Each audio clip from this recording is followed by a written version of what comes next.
Welcome to the Rim Break Rodeo. We hope this video helps. You start by opening Phonepe and signing in with your usual credentials. This gets you to the home screen fast. Once there, tap Profile or My Money to surface payment tools and select Auto Pay or Saved Mandates.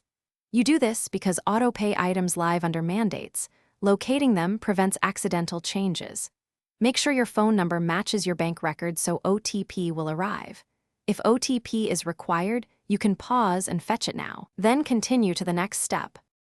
Now you scroll the mandates list and find the exact merchant or service you want to stop. Precision matters to avoid canceling the wrong payment. Tap that mandate to reveal details like amount, frequency, and the next billing date so you know timing implications.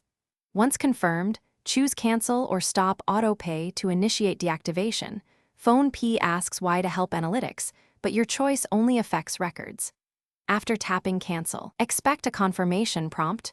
Read it, because it shows finish by confirming the cancellation and completing any OTP or bank authentication.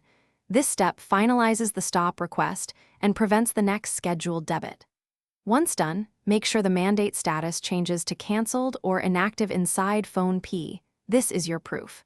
If the status doesn't update, wait a few minutes and refresh. Sometimes backend sync takes a moment. If problems persist, contact Phonepe support or your bank with the mandate ID so they can trace and resolve the cancellation. Thanks for watching. Consider subscribing if we helped you.